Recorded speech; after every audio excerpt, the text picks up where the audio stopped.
So I love fourth wall breaking Easter eggs. I mean, I've made 2 videos on that exact subject already.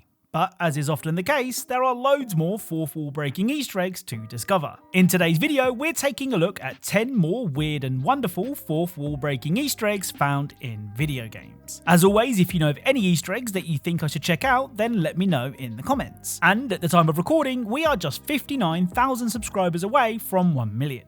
So if you haven't already, please subscribe and help me out. Anyway, without further delay, let's get started. Right, let's begin today's video with Sonic Heroes. Now, Sonic Heroes released at a time where a Sonic game didn't just feature Sonic, his mate Tails, or his other mate Knuckles. At this point in the series, Sega had introduced so many different characters that it was kind of hard to stand out. Well, that was unless you were a character almost certainly designed to appeal to 10-year-old boys.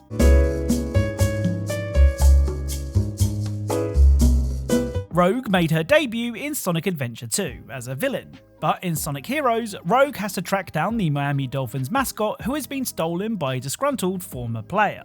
Okay, so that was the plot of Ace Ventura: Pet Detective, but it's a Sonic game. They were probably trying to stop the Chaos Emeralds falling into the wrong hands or something. Anyway, in Sonic Heroes, you can team up with Rogue and really get to know her. And by get to know her, I mean stare for an uncomfortably long time, until she does this.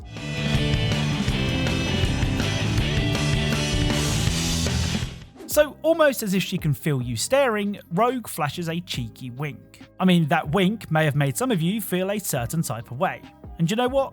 I won't judge. Now, this next fourth wall breaking Easter egg can't actually be found in a game. Instead, it can be found in your email inbox. You see, developers and publishers want to keep you playing their games, but usually if someone stops playing, it's very hard to get that person to come back. Well, Ubisoft didn't like the idea of players leaving Far Cry 6 early. So what did they do? Did they A, add loads of new content to excite players to come back? Did they B, refine the game and address complaints that players had? Or did they C, send emails on behalf of Giancarlo Esposito to people who had stopped playing the game?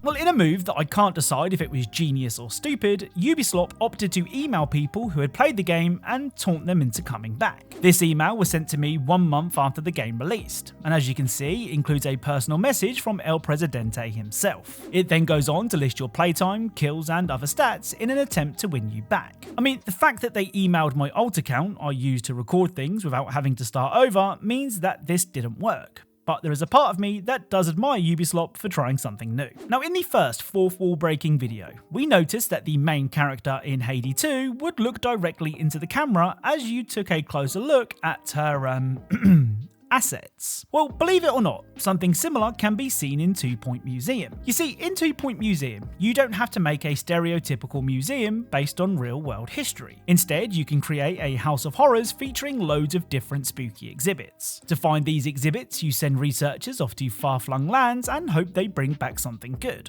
One of the curiosities that they can return with is the haunted doll, which, if movies have taught me anything, isn't to be messed with. Now, when placing the doll in your museum, it'll be looking straight at you. But that's normal. I mean, it is facing you after all. Well, if you try spinning the doll around, this will happen.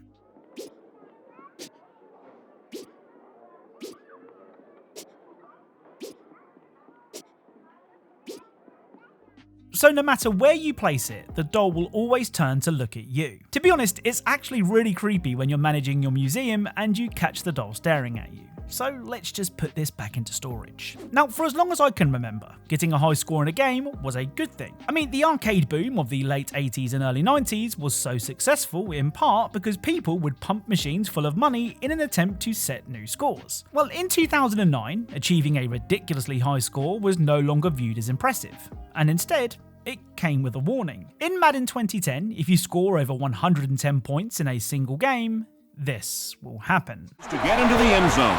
Ben Roethlisberger hides the ball so well. So many times I've watched on tape. So a message would appear asking you to stop scoring, otherwise you will break the game. Now admittedly, I did stop scoring, as for someone who isn't that into American football, scoring 111 points was hard enough. So if anyone knows what happens if you ignore the message, let me know in the comments. Now, I don't know if it's just me, but I love it when I think that I've broken a game by going out of bounds or somewhere I shouldn't, only to find a message from the developers waiting, knowing that someone would eventually read it. I think the most popular example of this that I can think of can be found in Grand Theft Auto 3. If you head to this location on the map and then use your car as a platform to climb onto this roof before dropping down here, you will eventually find this.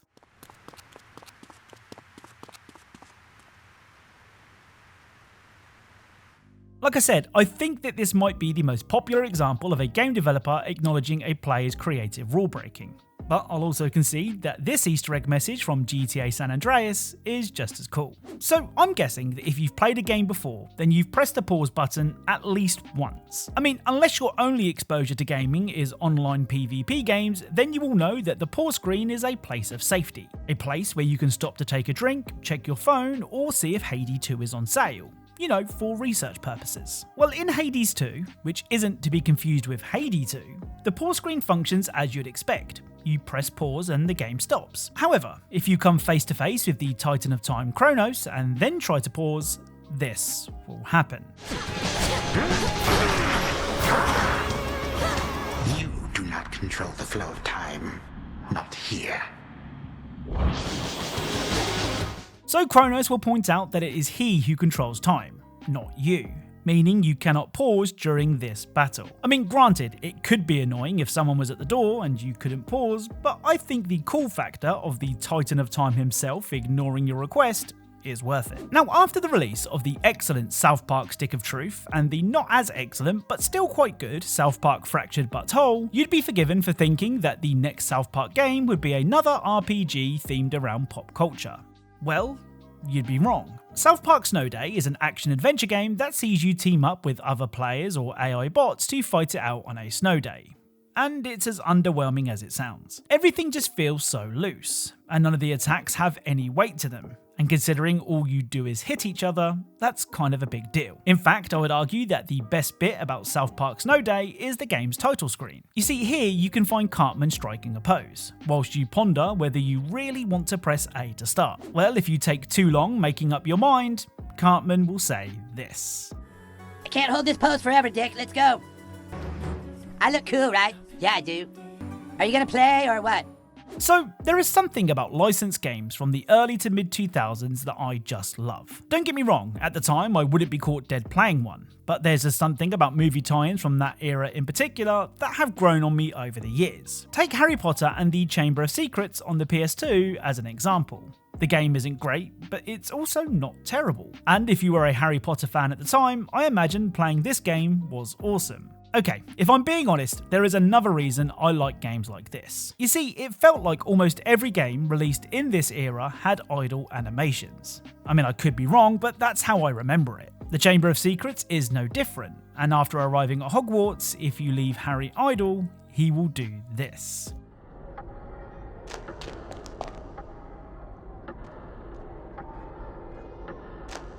Okay, so it's not quite as fancy as knocking on your TV screen to get your attention, but it's still pretty cool. Now, in the last fourth wall breaking Easter eggs video, I said that I decided not to include the Deadpool game in these videos because breaking the fourth wall is kind of what Deadpool is known for. Well, because it's kind of what Deadpool is known for, so it's hard to not find a moment where Deadpool isn't at least tickling the fourth wall. See? I did say that. Well, I've managed to find another way to sneak Deadpool into one of these videos. Ultimate Marvel vs. Capcom 3 is one of those games where I look at the roster and can't believe that I can actually fight as all of these characters. I then play the game and then realise I'm really bad at it. Still, that didn't stop me trying out Deadpool and seeing all of his cool attacks, which includes a move called Fourth Wall Crisis. Slippery, yes, maximum!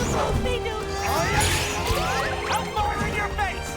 Feel the love of the hyper combo! And it's a level 2! Right! This is the hyper level next! So Deadpool will actually dismantle the game's HUD and use it to beat poor Rocket Raccoon.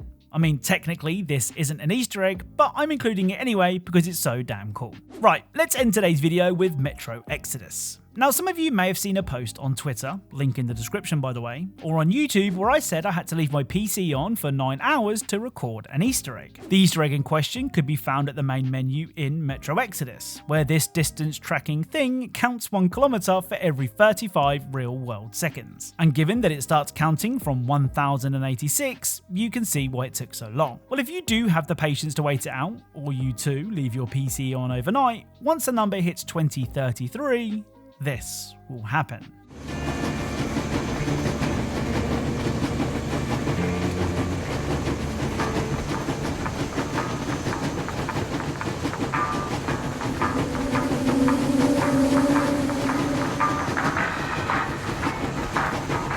So Anna will turn to look at the player and a dark one will appear out of the window.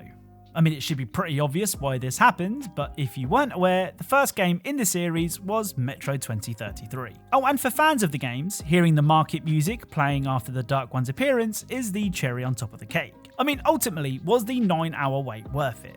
Well, I'll let you guys decide, but once I know that an Easter egg is out there, I have to try everything I can to record it, regardless of how long that can sometimes take. I must admit, there have been times I've spent ages recording an Easter egg thinking you lot will love it, and then no one cares. So that's it. If you enjoyed this video, then please leave a like. As I said, we are currently just 59,000 subscribers away from the dream that is 1 million, so if you haven't already, please subscribe. YouTube seems to think that you will like the video on screen now, so give that a watch. And as always, thank you all for watching, and I'll speak to you all soon.